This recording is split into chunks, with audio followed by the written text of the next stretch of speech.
Subscribe करें the forensic take channel को और एथिकल हैकिंग की वीडियोस को मिस ना करें। नमस्कार दोस्तों, मेरा नाम है अमित कुमार। आप देख रहे हैं फॉरेंसिक टेक यूट्यूब चैनल। आज की वीडियो में बात करने वाले पेनिट्रेशन टेस्टिंग के बारे में। ये एक एथिकल हैकिंग में ही आता है। आप किसी कंपनी में जाते हैं, वहाँ पे पेनिट्रेशन टेस्टिंग करते हैं या फिर वल्नरेबिलिटी असेसमेंट करते हैं, तो वो सब चीज़ें आज मैं बताऊंगा कि क्या क्या होता है।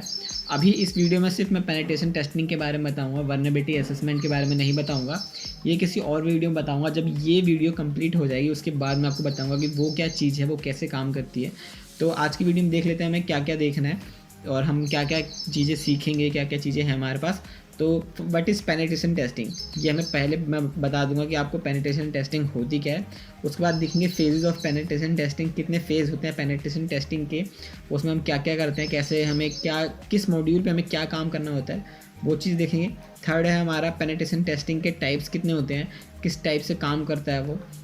और फोर्थ पॉइंट है हमारा पेनिट्रेशन टेस्टिंग अब हम करें किससे करें, कौन कौन से टूल हैं जो हमें पेनिट्रेशन टेस्टिंग करने पे यूज़ होते हैं। और नॉर्मल से मैं आपको टूल्स बताऊंगा, 4-5 टूल जिससे आप पेनिट्रेशन टेस्टिंग कर लेते हैं। और कंपनीज़ भी इन्हीं टूल्स को ज़्यादा रेफ़र करती है, बोलती है कि हाँ आप इससे कर सकते हो। और लास्ट में हम देखेंगे मेटास्प्लॉइट से हम कैसे पेनिट्रेशन टेस्टिंग करते हैं। तो मैं डेमो बताऊंगा, कोई हैक करके नहीं बताऊंगा, क्योंकि हैक करूंगा तो यूट्यूब को आपको पता ही है, यूट्यूब हमारी वीडियो डिलीट कर देगा। हमारा चैनल ही ऐसे डिलीट कर दिया था पहले भी। तो हम थोड़ा सा समझदार बनेंगे और अच्छे से आपको एक डेमो बताऊंगा, पर ये नहीं बताऊंगा कि हम एक्चुअली कैसे करें। CTF साहब जब आप करेंगे तो आपको समझ आ जाएगा, उस समय मैं बता दूंगा वल्नरेबिलिटी असेसमेंट में। पर इस वीडियो में सिर्फ मैं आपको यही बताऊंगा, थ्योरी नॉलेज दूंगा और एक डेमो वीडियो दूंगा कि आप कैसे पेनिट्रेशन टेस्टिंग कर सकते हैं। चलिए हम स्टार्ट करते हैं वीडियो को बिना किसी देरी के। और हम स्टार्ट करते हैं what is penetration testing. Penetration testing होती क्या है? तो penetration testing is an attempt to exploit the vulnerabilities to determine whether unauthorized access or other malicious activity is possible। तो पेनिट्रेशन टेस्टिंग का मतलब ये है कि मान लीजिए आप किसी कंपनी में हैं और आपने क्या किया कि उस कंपनी ने आपको बोला कि ये हमारा एक सिस्टम है, आपका IP दे देते हैं और इस IP पे पेनिट्रेशन टेस्टिंग करके देखिए। आप इसमें क्या करते हैं, आप इसमें हैक करने की कोशिश करते हैं, एक मतलब आपको लीगली आप उसको हैक करने की कोशिश करते हैं और अनऑथराइज एक्सेस लेते हैं, मैलिशियस एक्टिविटीज़ करते हैं उसके साथ। और आप क्या करते हैं, रूट प्रिविलेज एक्सक्लेशन करते हैं जिससे आपको एक्सेस मिल जाता है। तो वो होता है पेनिट्रेशन टेस्टिंग। अगर इसको थोड़ा सा और आसानी भाषा में मैं आपको बताऊं तो आपको एक कंप्यूटर दिया जाता है, उस पर कह दिया जाता है कि हाँ ये इस पर पेनिट्रेशन टेस्टिंग करो, इसकी कमियाँ ढूंढो, उसको उस कमियों को बताओ कि हमें क्या क्या कमियाँ हैं, उसकी रिपोर्ट सबमिट करो। तो इस तरीके से पेनिट्रेशन टेस्टिंग काम करती है। आपको वल्नरेबिलिटी फाइंड करनी होती है और वो वल्नरेबिलिटी आपको कंपनी को बतानी होती है। तो ये होती है पेनिट्रेशन टेस्टिंग का मतलब। अब हम देख लेते हैं पेनिट्रेशन टेस्टिंग और क्या उसके पर्पस होते हैं। तो पर्पस उसके यार 3 पर्पस होते हैं और मैं आपको बता देता हूँ। पहला होता है डिस्कवर। आपको वल्नरेबिलिटी डिस्कवर करनी होती है कि क्या क्या वल्नरेबिलिटीज़ हैं, उन सबको सारी वल्नरेबिलिटीज़ को ढूंढना होता है जितना पॉसिबल हो सके। उसके बाद देखते हैं test for security of compliance. आपको कंप्लाइंस का सिक्योरिटी टेस्ट करना होता है कि वो सही चल रहे हैं कि नहीं चल रहे हैं, सही से कॉन्फ़िगर है कि नहीं है। और थर्ड होता है आपको स्टाफ को वेरीफाई करना होता है कि वो अवेयर कितने हैं, आप फिशिंग मेल भेज सकते हैं या फिर ऐसा कुछ चीज़ों से उनको अवेयर करना होता है कि हाँ अगर आपके स्टाफ अगर वर्नेबल है तो उनको बताओ कि भाई ऐसी ऐसी चीज़ें होती हैं कि आपको कोई मेल आए या फिर कोई फिशिंग मेल आए या फिर सोशल इंजीनियरिंग से आपको कुछ किया जाए, पूछा जाए तो आप ना बताओ। तो उस तरीके में आपको क्या करना होता है कि वेरीफाई करना होता है कि आपका स्टाफ भी सिक्योर है कि नहीं है, वो वर्नेबल है कि नहीं है। तो ठीक है, तो ये चीज़ आपको करनी होती है पेनिट्रेशन टेस्टिंग में। अब बात कर लेते हैं सिस्टम कॉम्प्लेक्सिटी की। अगर सिस्टम ज़्यादा ही कॉम्प्लेक्स हुआ तो वो हैक होने के चांसेस उसके बढ़ जाएंगे। और इंश्योर नेटवर्क, आपको नेटवर्क को इंश्योर करना पड़ेगा कि हाँ नेटवर्क में सब चीज़ें काम कर रही हैं, कि SSL काम कर रहा है कि नहीं कर रहा है, या फिर और सारी चीज़ें हैं जो नेटवर्क में आपको देखनी पड़ती हैं। पुअर कॉन्फ़िगरेशन, जैसे कि आपने कोई पुराना सिस्टम लगा रखा है, कॉन्फ़िगरेशन पुरानी कर रखी है जो वर्नेबल है उस समय, तो वो भी हैक हो सकती है। और डिज़ाइन इम्प्लीमेंटेशन और ह्यूमन एरर्स, क्या ह्यूमन की भी गलती हो जाती है। कभी कभी क्या होते हैं, कोई वर्नेबल फंक्शंस हम डाल देते हैं जो वर्नेबल ही होते हैं और उसको हैक करना बहुत आसान हो जाता है। तो हैकर्स क्या करते हैं, उस वर्नेबल फंक्शन को ढूंढ लेते हैं और उसकी मदद से हैक करने की कोशिश करते हैं।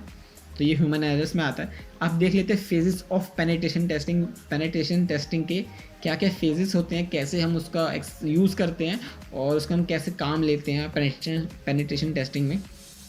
तो सबसे पहला आता है आपका इंफॉर्मेशन गैदरिंग में आप इंफॉर्मेशन गैदर करते हैं। और उसके बाद आता है स्कैनिंग आप करते हैं जिसके एन मैप हो गया, नीसस से स्कैनिंग कर ली है, इंफॉर्मेशन गैदरिंग में आप हुइस से कर सकते हैं। वैसे ही आप स्कैनिंग में आप एन मैप हो गया, नीसस हो गया, और भी बहुत सारी हैं चीज़ें जो जिससे आप स्कैन कर सकते हैं। फिर उसके बाद आपका एक्सप्लॉयटेशन का पार्ट आ जाता है। यहाँ पे क्या होता है कि आप कैसे आप उसको एक्सप्लॉयट कर सकते हो, क्योंकि आपने स्कैनिंग और इंफॉर्मेशन गैदरिंग में आपको ये पता चल चुका है कि आपकी वर्नेबल चीज़ क्या है, वो किस फंक्शन पे काम कर रही है, किस प्लेटफॉर्म पे काम कर रही है, तो वो सब आपको पता चल जाता है। तो उसके हिसाब से आप अपना वर्नेबल चीज़ देखते हो या फिर एक एक्सप्लॉइट बनाते हो उसके हिसाब से और उसको एक्सप्लॉइट करते हो। उसके बाद देखते हैं रिस्क एनालिसिस। उसमें क्या होता है कि आप ये देखते हो कि यार वो जो हमने एक्सप्लॉइट किया है वो कितना वर्नेबल है, मतलब कितना रिस्क है उसमें। ज़्यादा ही हाई लेवल का रिस्क है जिसके आप प्रिविलेज ले सकते हो, रूट ले सकते हो, वो रिस्क है, या फिर कुछ ऐसा रिस्क है जिससे ज़्यादा कोई फ़र्क नहीं पड़ेगा पर हैक हो सकता है। तो लो, मीडियम, हाई, इस तरीके से रिस्क भी एनालिसिस करते हैं। फिर उसके बाद आपको एक रिपोर्ट एक जनरेट करनी होती है जिसकी मदद से आप कंपनी को बता सको कि हाँ भाई ये पेनिट्रेशन टेस्टिंग मैंने करी है, ये स्टेप थे और इन स्टेप पे मुझे ये वर्नेबिलिटीज़ मिली हैं। तो ये आप रिपोर्ट बनाएंगे और उसके बाद उस कंपनी को सबमिट करेंगे। अब देख लेते हैं इंफॉर्मेशन गैदरिंग या reconnaissance. Attackers gather as much information about the target as possible. वो इतनी सारी इंफॉर्मेशन गैदर करता है टारगेट से कि मतलब जिसको उसका काम हो सके, मतलब हो इससे कर सकता है। वो बहुत सारी चीज़ें हैं जिससे कि वो अपने इंफॉर्मेशन गैदरिंग ले सकता है, और मतलब गूगल से ले सकता है कंपनी की इंफॉर्मेशन, और फेसबुक से ले सकता है, हुइस से ले सकता है, डोमेन के बारे में देख सकता है, ओपन एसएसएल के बारे में देख सकता है। जो जितनी भी सारी चीज़ें हैं वो अपने गोल सेट करता है कि हाँ ये मेरे को वर्नेबिलिटीज़ देखनी है, ये चेक करना है मुझे, ठीक है। इंफॉर्मेशन गैदरिंग करता है और डिसाइड करता है कि वो किस तरीके से, किस मेथड से वो टेस्टिंग करेगा और क्या उस टेस्टिंग का उसको फ़ायदा मिलेगा। तो इसमें बहुत सारी चीज़ें होती है, जैसे कि मैक एड्रेस हो गया, आईपी एड्रेस हो गया, डोमेन की डिटेल्स होगी, मैक सर्वर डिटेल्स होगी, नेटवर्क टोपोलॉजीज हो गई हैं। तो इस तरीके से इंफॉर्मेशन गैदरिंग में ये आती हैं। अब बात करते हैं स्कैनिंग में। Attackers scan all the things and aim to identify the loopholes or a weak point which is present in a system and network or application. अब वो क्या करते हैं, स्कैनिंग करते हैं। स्कैनिंग से क्या होता है, आपको लूप होल्स पता चलते हैं, वर्नेबिलिटीज़ के बारे में पता चलता है कि हाँ यहाँ भी एक वर्नेबिलिटीज़ हो सकती है। पोर्ट्स ओपन होते हैं, तो पोर्ट्स ओपन होते हैं तो वहाँ पे आप स्कैनिंग करोगे, पोर्ट्स ओपन आपको मिलेगा, तो वहाँ पे आप कुछ हैक कर सकते हो, आपको हैक हो सकता है। तो दो तरीके की स्कैनिंग होती है, स्टैटिक एनालिसिस होता है और एक दूसरा होता है डायनेमिक। तो स्टैटिक में क्या होता है, आपको वर्नेबल पैरामीटर्स मिलते हैं, मतलब वर्नेबल फंक्शंस होते हैं या फिर वर्नेबल कोड होते हैं, जिनकी मदद से क्या होता है कि वो फंक्शन ही वर्नेबल है, तो उस फंक्शन में कुछ कोड इंजेक्ट कर दिया जाए जिसकी मदद से वो हैक होने के उसके चांसेस बढ़ जाएं। डायनेमिक क्या होता है, पैरामीटर्स देखे जाते हैं और सब चीज़ें देखी जाती हैं। तो ये होता है स्कैनिंग में। अब बात कर लेते हैं एक्सप्लॉयटेशन के बारे में। This is execution phase where actual damage is done. ये एक ऐसा फेज होता है जहाँ पे हम हैक करते हैं, एक्चुअल डैमेज, उस सिस्टम को डैमेज करने की कोशिश करते हैं। It's require special skills and techniques to launch attack on a target system. Using the techniques and attackers try to get data, compromise the system, launch DDoS attack और DOS attacks which check the how system is compromise. तो इसमें क्या किया जाता है, हमने scanning और information gathering में ये देख लिया कि क्या क्या लूप होल्स हैं, क्या क्या वर्नेबिलिटीज़ हैं।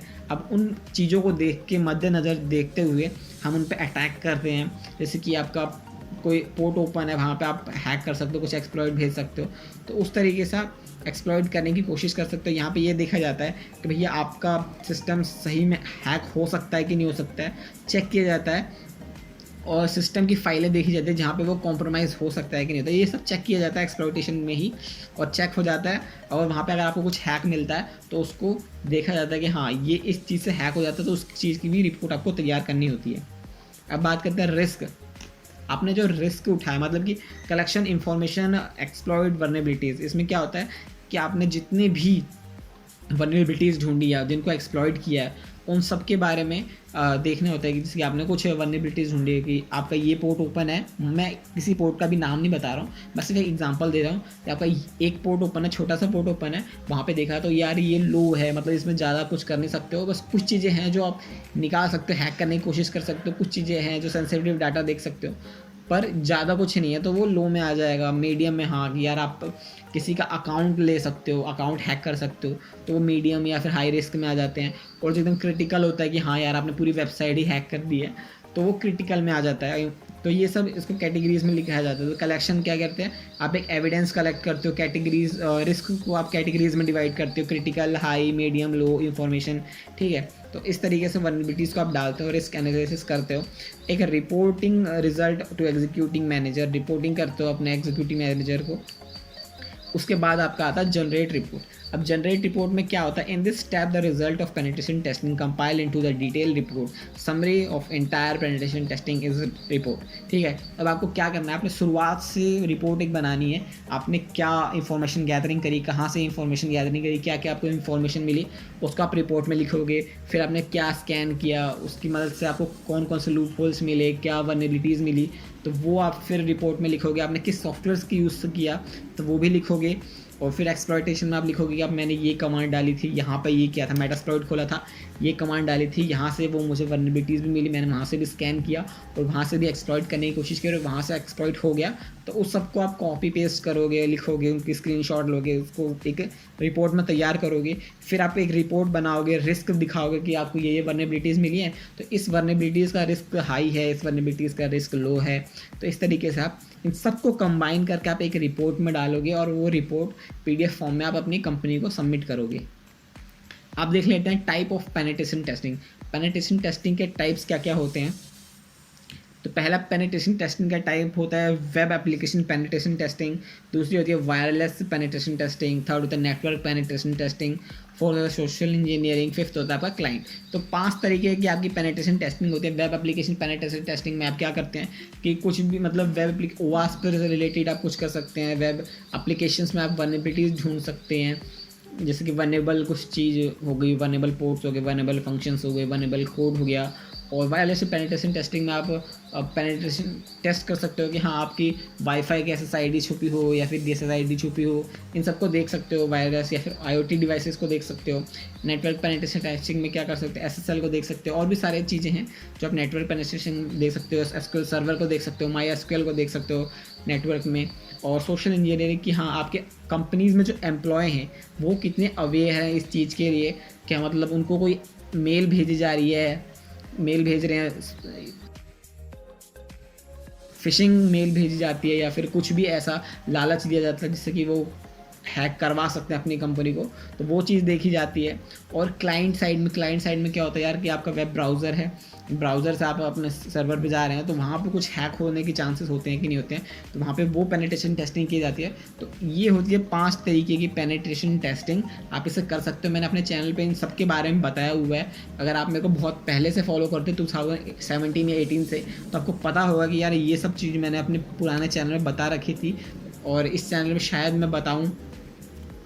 अब बात कर लेते हैं वाइट बॉक्स पेनिट्रेशन टेस्टिंग की, ग्रे बॉक्स पेनिट्रेशन टेस्टिंग की, ब्लैक बॉक्स पेनिट्रेशन टेस्टिंग की। तो यहाँ पे यार बहुत एक ऐसी चीज़ मैं आपको बताना चाहता हूँ जिससे कि आप समझ सको कि कितना इजी हो जाता है। मतलब ये तो आपने कभी सुना होगा रेड टीम ब्लू टीम के बारे में। तब ब्लू टीम क्या होती है, एक कंपनी होती है, मतलब एक कंपनी में जो एम्प्लॉयज़ होते हैं वो पेनिट्रेशन टेस्टिंग करते हैं, उन्हें पता रहता है कि ठीक है ब्लू टीम को हम ले लेते हैं, ब्लू टीम को हम मान लेते हैं वाइट बॉक्स पेनिट्रेशन टेस्टिंग। वो कंपनी में ही रहते हैं, उन कंपनी के इंटरनल मामलों को देखते हैं और वहाँ से वो पेनिट्रेशन टेस्टिंग करते हैं। उनको फुल नॉलेज होती है कंपनी के बारे में कि कंपनी क्या क्या है, कैसे सर्वर है, क्या क्या कहाँ पे लूप होल्स हो सकते हैं। तो वाइट बॉक्स पेनिट्रेशन टेस्टिंग वैसी होती है, उन कंपनीज़ के अंडर वाले लोगों को पता होता है तो वो पेनिट्रेशन टेस्टिंग करते हैं। ब्लैक बॉक्स पेनिट्रेशन टेस्टिंग क्या होती है, इसकी रेड टीम होती है कि एक्सटर्नल पेनिट्रेशन टेस्टिंग करती है कि भाई उन्हें कुछ नहीं पता है, बिल्कुल कंपनी के बारे में कुछ नहीं पता है, बस आपको स्कैन करना है, हैक करना है, तो वो ब्लैक बॉक्स पेनिट्रेशन टेस्टिंग के बारे में होता है। ग्रे बॉक्स पेनिट्रेशन टेस्टिंग वो होती है जिसमें थोड़ी बहुत नॉलेज होती है कि क्या क्या पोर्ट्स हैं, क्या क्या सर्वर्स हैं, इन सब के बारे में नॉलेज होती है थोड़ी बहुत, तो वो इस तरीके से काम करते हैं। तो आपको समझ आ गया होगा कि क्या होता है, रेड टीम भी क्या होती है और ब्लू टीम भी क्या होती है, तो ये भी आपको समझ आ गया होगा। अब बात कर लेते हैं पेनिट्रेशन टेस्टिंग के टूल्स के बारे में। तो पेनिट्रेशन टेस्टिंग के यार बहुत सारे टूल्स हैं, मैं एकदम ऐसा कुछ नहीं कह सकता कि हाँ आप यही यूज़ करोगे तो आपका हो जाएगा। बहुत सारे टूल्स हैं यार, आप बग बाउंटी कर सकते हो, HackerOne पे जा सकते हो। अगर आप HackerOne पे भी हो तो आप एक ये कह सकते हो एक्सटर्नल पेनिट्रेशन टेस्टिंग कर रहे हो किसी डोमेन पे या किसी चीज़ पे, तो वो भी पेनिट्रेशन टेस्टिंग में आता है, HackerOne में भी, ठीक है। अब बात कर रहे थे penetration testing, why we need this tools, हमें टूल्स की क्यों ज़रूरत होती है। देखो यार बहुत सारे यूट्यूबर्स ने आपको कहा होगा कि यार टूल्स नहीं यूज़ करने चाहिए। हाँ, आप कर सकते हो, स्क्रिप्ट किडी हो तो आप टूल्स यूज़ कर सकते हो, उसके बाद आपको एक्सपीरियंस हो जाएगा तो आप टूल्स की मदद से या फिर खुद मैनुअली चेक कर सकते हो। पर यार टूल्स क्या होता है, हमारा टाइम बचाते हैं। हम अगर आप मैनुअली, आप मान लो किसी वेबसाइट पे आपने 500 वर्ड लिस्ट आपने कोई बना रखी है पासवर्ड की, 500 पासवर्ड टाइप करोगे तो कितना टाइम लग जाएगा यार, 5 घंटे लग जाएंगे। वही चीज़ आप बर्ब स्वीट से या किसी टूल से कर सकते हो, तो वो चीज़ आपको मुश्किल से 5 मिनट में कर जाएगी। तो आप 5 घंटा और 5 मिनट आप देख सकते हो कैसे कैसे हो रहा है, ठीक है। तो इस तरीके से हम टूल का यूज़ करते हैं, तो हमारा टाइम बचता है, एफर्ट बचता है, एडवांस रिजल्ट्स हमें मिलते हैं, बल्क में डाटा गैदर होता है और ऑटोमेट मैनुअली टास्क कर सकते हैं हम। अब बात कर लेते हैं पॉपुलर पेनिट्रेशन टेस्टिंग टूल्स के बारे में। जो पॉपुलर होते हैं पेनिट्रेशन टेस्टिंग टूल, पहले नंबर पे आता है निसस प्रोफेशनल। अगर आपने निसस प्रोफेशनल की वीडियो नहीं देखी है तो यार वो देख लेना, मैंने उस पर वीडियो बनाई हुई है, वहाँ पे आप चेक कर सकते हो, आपको स्कैन कर सकते हो आप कैसे वल्नरेबिलिटीज़ फाइंड कर सकते हो किसी भी वेबसाइट में, कैसे अपने अगर आप किसी कंपनी में तो वहाँ से भी आप उसको टारगेट कर सकते हो कि हमारी ये आईपी है, इसको हम टारगेट करना चाहते हैं, ठीक है। तो इस तरीके से आप निसस का भी यूज़ कर सकते हो। उसके बाद एनमैप आता है। एनमैप बहुत अच्छा टूल है यार, नेटवर्क मैपर टूल। इससे आप कोर्स देख सकते हो, सर्विस देख सकते हो, ओवरऑल बहुत सारी वर्बस मोड चला सकते हो एनमैप में। एनमैप भी मेरा फेवरेट है, ज़्यादातर मैं एनमैप ही यूज़ करता हूँ। नेसस को अभी मैंने ज़्यादा यूज़ नहीं किया है, मैं एनमैप यूज़ करता हूँ। एनमैप मुझे बहुत पसंद है भाई, बहुत पसंद है। इसके बाद हम बात कर लेते हैं मेटास्प्लॉइट। मेटास्प्लॉइट एक ऐसा टूल है जिसकी मदद से आप कुछ भी वर्नेबल चीज़ हैक कर सकते हो। दुनिया में जो भी वर्नेबल है सब आप हैक कर सकते हो मेटास्प्लॉइट की मदद से, और ये बहुत अच्छा पेनिट्रेशन टेस्टिंग टूल साबित हो सकता है आपके लिए। और इसके ऊपर अगर आपने स्किल्स बना ली, इसको आपको सीख लिया ये कैसे वर्क करता है, तो आप किसी भी कंपनी में आराम से जॉब पा सकते हो। अब बात कर लेते हैं वायरशार। वायरशार क्या करता है यार, लॉग्स देखता है, इन सब चीज़ों के पैप देखता है, आप कैसे क्या क्या पैकेट्स आ रहे हैं, क्या क्या पैकेट्स गए हैं, ये सब देख सकते हो। तो ये भी पेनिट्रेशन टेस्टिंग में आता है। और हमारा लास्ट टूल है ओपन एसएसएल। इसमें आप देख सकते हो cryptography and SSL TSL tool kit, तो इसमें भी आप वो चीज़ देख सकते हो। बहुत सारे ऐसे टूल हैं जैसे कि न्यूक्लियाई हो गया, बॉब स्वीट हो गया, तो उनकी मदद से भी आप पेनिट्रेशन टेस्टिंग कर सकते हो, कोई दिक्कत नहीं है। पर ये सही रहता है। मैं इसमें 2 टूल और ऐड करना चाहूँगा, बॉब स्वीट और न्यूक्लियाई को भी आप देख सकते हो, वो भी बहुत बढ़िया टूल हैं। हम बात कर लेते हैं कि यार इसका हम डेमो कैसे देखें। हम मैं आपको डेमो बताऊंगा कि भाई डेमो आप कैसे देख सकते हो, कैसे काम कर सकते हो। तो उसके लिए हम काली लिनक्स में आते हैं और काली लिनक्स में हम देखते हैं कि कैसे हम इसका डेमो यूज़ कर सकते हैं। तो आपका स्वागत है यार एकदम काली लिनक्स के बेहद कमाल के एनिमेशन सीन में। ये एनिमेशन सीन मुझे बहुत पसंद है और काली लिनक्स मुझे बहुत पसंद है। तो स्टार्ट करते हैं। एक डेमो वीडियो है ये, तो उसको कोई उस तरीके से मत ले लेना।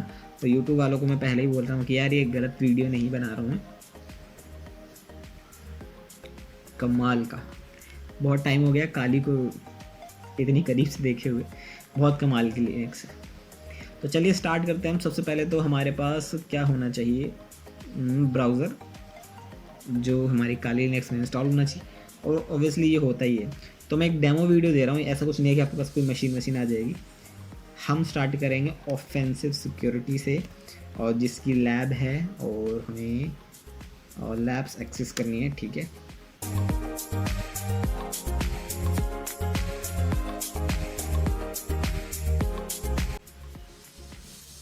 तो यार ये देखो हम आ चुके हैं अपने ऑफेंसिव सिक्योरिटी के एक कमाल के इंटरफेस के सामने, जहाँ पे बहुत सारे CTFs होते हैं। इजी होता है, हार्ड होता है, मीडियम होता है, तो जैसे आपको पसंद हो वैसे कर सकते हो। मैं एकदम सिंपल से इजी वाला दिखाने वाला हूँ। तो ये सार हमारे पास है, ठीक है। तब क्या करना, पहले यहाँ पे डाउनलोड पे क्लिक करना। आपके सामने एक आपके डाउनलोड फोल्डर में एक VPN डाउनलोड हो जाएगा जिससे आप कनेक्ट कर सकते हो। और आपको नहीं करना है तो आप यहाँ पे सीधा कनेक्ट टू काली करोगे तो आपके काली लिनक्स खुल जाएगी विंडोज़ पे ही, तो उससे भी आप यूज़ कर सकते हो। तो मेरे को ज़्यादा अपना ही अच्छा लगता है, क्योंकि दूसरों में क्या सर्वर की दिक्कत है, धीरे चले तेज चले कोई दिक्कत नहीं, मतलब ऐसी दिक्कत आ जाती है वहाँ पे। तो मैं डाउनलोड्स में जाऊँगा, LS करूँगा, मुझे यहाँ पे एक डाउनलोड फाइल मैंने डाउनलोड करी हुई है PG, ठीक है। तो हम ओपन VPN करेंगे सबसे पहले, ओपन VPN PG, और ये VPN हम स्टार्ट कर लेंगे। तो यहाँ पे लिखा हुआ है सीक्वेंस कंप्लीट हो गया है, ठीक है। अब हमारा जो है यहाँ पे कनेक्टेड भी लिखा आ गया है, ठीक है। तो सबसे बढ़िया यही चीज़ होती है। अब सार को हम ओपन कर लेंगे, पहले इजी नंबर पे है, इसको ओपन कर लेते हैं और देखते हैं कि हमारे पास क्या कुछ मिल जाता है कि नहीं मिलता है। हमें एक सिंपल से एक IP मिलेगी और उस IP पे हमें पेनिट्रेशन टेस्टिंग करनी है। ये कह सकते हैं कि वल्नरेबिलिटीज़ फाइंड करनी है, उसका प्रिविलेज एस्केलेशन करना है। तो मैं एक डेमो वीडियो बना रहा हूँ, तो मैं ज़्यादा आपको हाई लेवल का नॉलेज नहीं दूंगा, सिर्फ एक डेमो वीडियो है। आप चाहेंगे तो मैं इसको CTF पूरा एकदम आपको प्ले करके और इसका सारा जितना भी सॉल्यूशन है वो सब आपको डाउनलोड करके एक यूट्यूब वीडियो बना के उसमें आपको दे दूंगा। पर अभी से फ़िलहाल डेमो है समझाने के लिए कि कैसे हम क्या क्या ट्राई करते हैं। तो हमारे पास बहुत सारी चीज़ें हैं, Nmap है, Nisus है। तो स्टार्ट करते हैं। मेटास्प्लॉइट तो बहुत कमाल की चीज़ है, आपको पता ही होगा। और ये जल्दी स्टार्ट हो जाए, 2 सेकंड में स्टार्ट हो जाएगा, हमें IP मिल जाएगी और स्टार्टिंग सुन।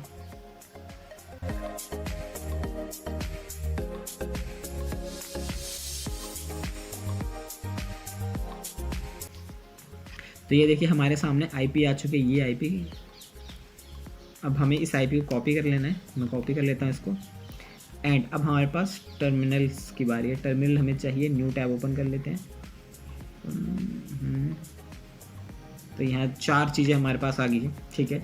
तो 4 चीज़ें हमें चाहिए नहीं थी वैसे, हम एक ही टर्मिनल काफ़ी रखेंगे। ओके, इसमें 4 चीज़ें क्यों आ रही हैं? कोलैब सब टर्मिनल, इसको भी कोलैब कर लेते हैं और इसको भी कोलैब कर लेते हैं। तो ठीक है, हमारे पास एक टर्मिनल आ चुका है। अब हमें क्या करना है, IP मिली है, हमें Nmap करना है।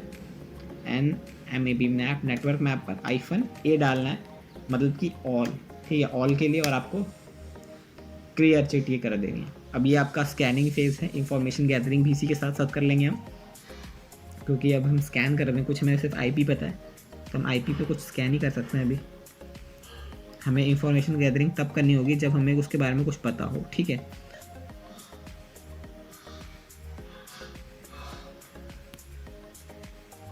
तो थोड़ा सा टाइम लेगा एंड Nmap चालू कर देगा, सारी डिटेल्स हमें दे देगा।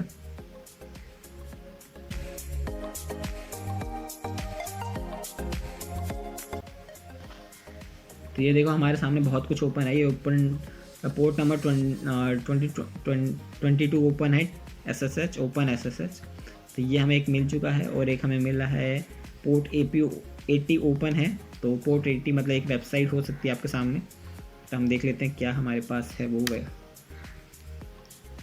ओके, तो हमारे पास ये चीज़ आ गई है। तो अब हमारे पास कुछ ज़्यादा है नहीं, सिर्फ एक वेबसाइट के अलावा, ये मान के चलो, ठीक है। मैं इसको क्लियर कर लेता हूँ, हमारा Nmap का काम इतना ही था। अब हम और देख लेते हैं चीज़, हमें डायरेक्टरी बस्टर करना पड़ेगा, डायरेक्टरी, ठीक है। डर भी कर देना या फिर आप जो भी करना चाहें वो कर सकते हैं, डर भी। और हम पेस्ट कर देंगे उस URL को, कॉपी कर लेते हैं, Ctrl+A कॉपी, और यहाँ Ctrl+Shift+V से पेस्ट कर दूंगा। और ये हमें कुछ टेस्ट करके बता देगा कि क्या क्या इसके अंदर डायरेक्टरीज हो सकती हैं, क्या क्या हमें फाइल्स मिलेंगी। तो उसको होने देते हैं।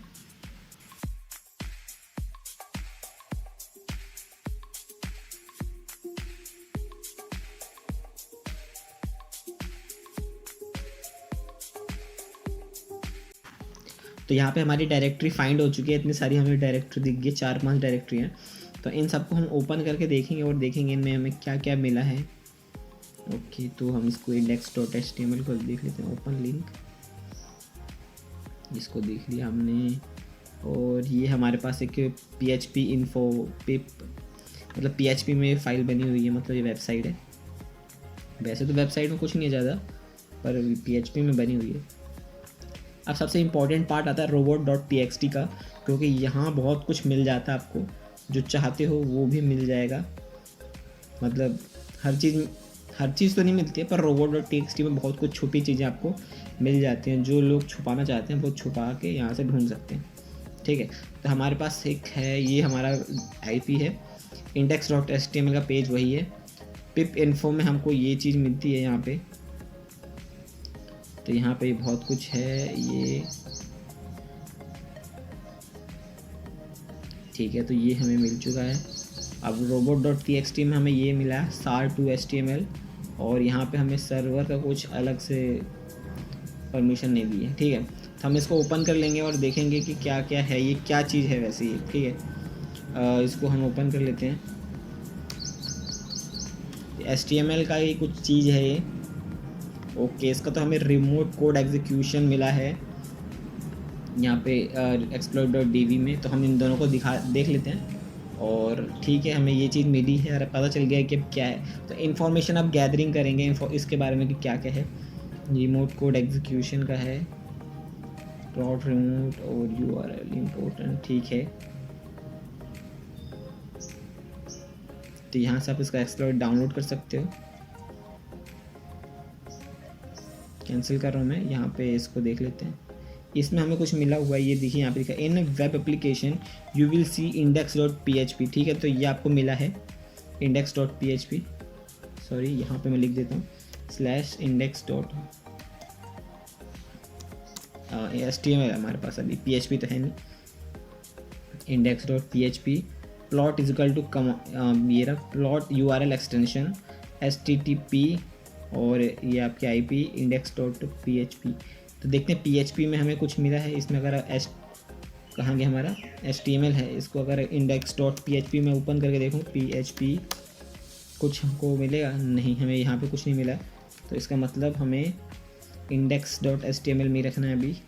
एंड यहाँ पे हमें प्लॉट ये कुछ कमांड दी है एक छोटी सी, इसको हम देख लेते हैं इसके साथ साथ रख के कि क्या ये यूज़फुल है हमारे लिए। तो यहाँ ऑप्शन मार्क और इसको मैं पेस्ट करता हूँ और ये देखता हूँ ये चलता है। तो ये चलने लगा है। यहाँ पे आप कुछ भी कमांड दे सकते हैं, जैसे कि यहाँ पे आपको दिखाया भी था, यहाँ पे आपको दे रखा है कमांड हेयर विल एग्जीक्यूट। तो अगर हम यहाँ पे कुछ भी कमांड देते हैं, जैसे कि ID देखने को अगर कमांड देते हैं तो क्या वो हमें कुछ दिखाता है? तो नहीं, अभी इसने हमें कुछ नहीं दिखाया है। इसका मतलब ये कुछ एग्जीक्यूट करना चाहता है। तो इसमें हम कुछ और ऐड करके देख लेते हैं क्या क्या हमें मिल सकता है। Okay title SR source page, I think हमें कुछ और ऐड करना पड़ेगा इसमें। HTML है ये, इसको हम अपनी IP यहीं रखते हैं और यहाँ पे हम लिखते हैं SAR2 क्या था हमारे पास, SAR2 HTML था ना, HTML, ठीक है। तो ये हमने लिखा है। फिर उसके बाद हमें index.php दिखाया था, वहाँ पे जो एक्सप्लॉइट था index.php था और आपको उसके आगे एक क्वेश्चन मार्क लगाया था और उसने प्लॉट लिखा था हमारे सामने, प्लॉट ये, और कमांड दी थी। क्या ये रन कर रहा है? तो ये देखो ये चीज़ रन कर गई है, तो बहुत सही चीज़ है, मिल गई है हमें कुछ चीज़ें। तो यहाँ पे हमें कुछ कमांड अगर हम ID लिखें, क्या पता हमें ID का कुछ मिल जाए। ओके कुछ नहीं, सी होस्ट, ओके ये देखो यहाँ पे हमें ID मिल गई है। मतलब ये तुक्के में ही मेरे को मिल गया था, मैंने बस ऐसे ही कुछ देखा और ये तुक्के में ही मेरे को मिल गया। तो ID में PHP अगर मैं डालूँ पाइथन 3 डालूँ और उसको रन कराऊँ, तो क्या ये पाइथन से रन कर रही है? तो दिस इज़ नॉट हेडर, ठीक है। NC नेटकैट यूज़ करूँ मैं, NC-help, तो क्या ये यूज़ हो रहा है? तो अब हमें क्या करना है? तो सबसे पहले हम देख लेते हैं हमारे पास एक्सप्लॉइट का वो कहाँ गया, ये रहा। इसको डाउनलोड कर लेते हैं, क्या हमें कुछ एक्सप्लॉइट में मिल सकता है। तो इसको मैंने डाउनलोड कर लिया अपने फाइल्स में और इसको मैं जाके देख लेता हूँ। डाउनलोड में आ चुके हैं हम। डाउनलोड कहाँ गया? 13 डाउनलोड और हमारे पास कुछ फाइल है, कोई डाउनलोड हुई है, ये हुई है शायद। इसको ओपन कर लेता हूँ माउस पैड में और यहाँ पे हमें कुछ मिलेगा क्या? नहीं, तो यहाँ हमें कुछ नहीं मिला, वही चीज़ है जो हमने उस वेबसाइट पे देखी थी।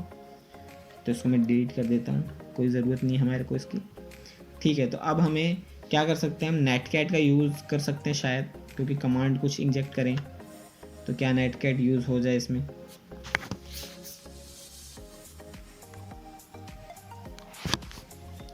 या फिर हम कैट करके देख लेते हैं, कैट कर लेते हैं और कुछ पासवर्ड देख लेते हैं, etc/passwd, और क्या पता ये रन हो जाए। ओके तो यहाँ पे हमें बहुत कुछ दे दिया है भाई, इसने बहुत कुछ दिया है हमें, तो बढ़िया है।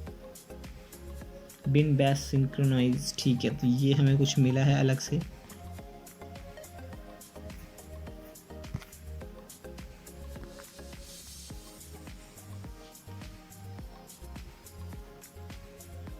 तो इसने अभी कुछ शो नहीं किया हमें, तो पहले ही आ जाता है हम अपनी कमांड पे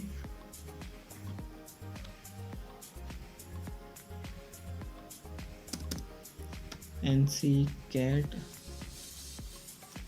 नेटकैट आइफन हेल्प, कुछ हेल्प मिल जाए हमें। तो नो, हमें कोई हेल्प नहीं मिली है अभी।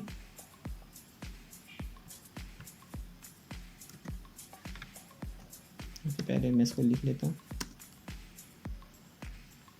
क्या पता ये URL में कुछ काम की चीज़ मांगी हो इसने।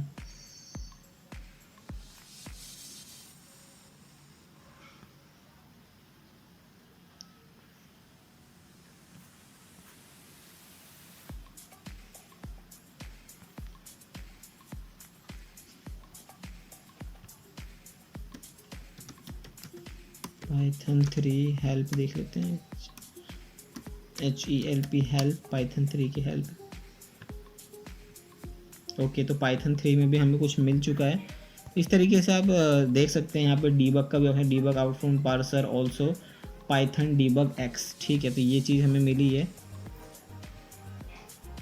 मतलब कि पाइथन पैकेट्स अवेलेबल हैं इसके अंदर कुछ। तो हम एक देख सकते हैं URL में कोई कमांड हम ढूंढ सकते हैं NC की पाइथन। तो ये चीज़ हमारे सामने चल रही है, हमें क्या करना है, मेटास्प्लॉइट की ज़रूरत है। तो MF कॉन्फ़िग कर लेता हूँ, MF कंसोल, हाँ C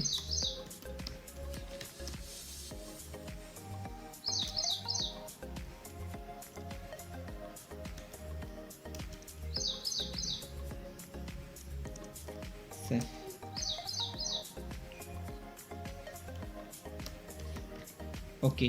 तो बहुत टाइम बाद मैंने मेटास्प्लॉइट को स्टार्ट किया है, तो कमांड ही भूल गया था यार। तो ये मेटास्प्लॉइट हमारा चलने लग गया है। तो अब हमें क्या करना है, हमें मॉड्यूल ढूंढना है इसके लिए कुछ जो हमारी मदद कर सके और इसको एक्सप्लॉइट करने में हमारी मदद कर सके। तो ये हमारा मेटास्प्लॉइट बहुत सुंदर सा सामने आ चुका है, मेटास्प्लॉइट MSF। ठीक है, तो हमें सर्च करना है, सर्च, और हमारे पास क्या था, हमारे पास SAR2 HTML था, तो इसको सर्च करना है, सर्च SAR2 HTML। ठीक है, तो ये से नो रिज़ल्ट फाउंड। ठीक है, हमें कोई रिज़ल्ट फाउंड नहीं मिला है। तो और कुछ देख सकते हैं, वेब डिलीवरी मॉड्यूल देख सकते हैं। तो सर्च वेब डिलीवरी,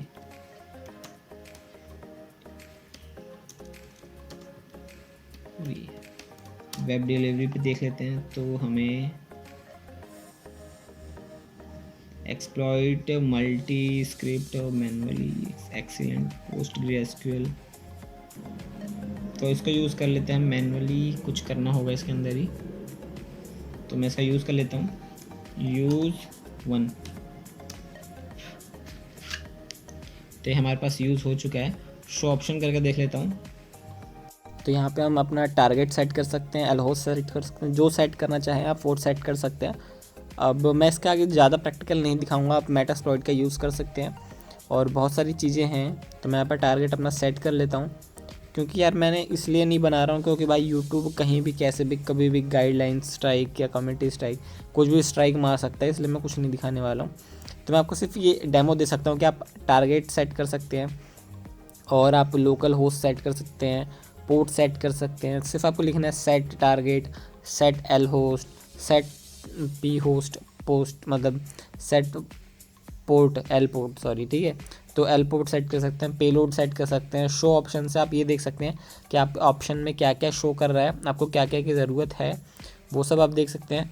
और अगर आपका सब कंप्लीट हो गया तो आप उसको रन करा सकते हैं। रन लिखेंगे या एक्सप्लॉइट लिखेंगे तो वो रन हो जाएगा और आपका जो भी एक्सप्लॉइट काम कर रहा है वो काम कर सकता है, नहीं भी कर सकता है।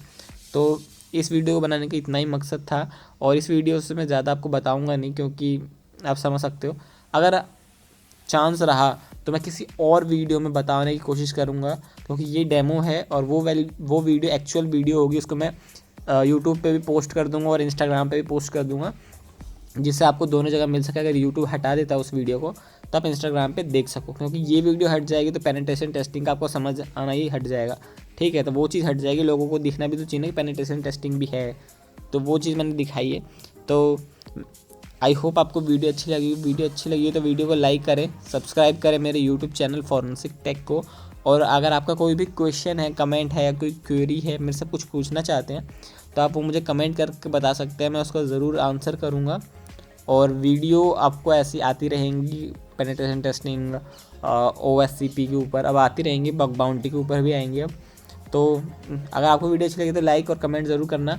और आप इसका वीडियो का सेकंड पार्ट चाहते हो, मतलब कि आप चाहते हो कि मैं मेटास्प्लॉइट से इसको हैक करके दिखाऊं, इस मशीन को कैसे हैक किया जाता है वो करके दिखाऊं, तो आप मुझे कमेंट कर देना मेटास्प्लॉइट या फिर पेनिट्रेशन टेस्टिंग, ऐसा कुछ कर देना। या फिर आप ये कमेंट कर सकते हो पार्ट 2। तो पार्ट 2 अगर आप 2 लिखोगे पार्ट 2 तो मैं समझ जाऊँगा कि आपको पार्ट 2 चाहिए, तो मैं पार्ट 2 बनाने की पूरी कोशिश करूँगा। तो मैं मिलता हूं आपका अगली वीडियो में, जब तक के लिए जय Hind, Vande Mataram, good bye, take care.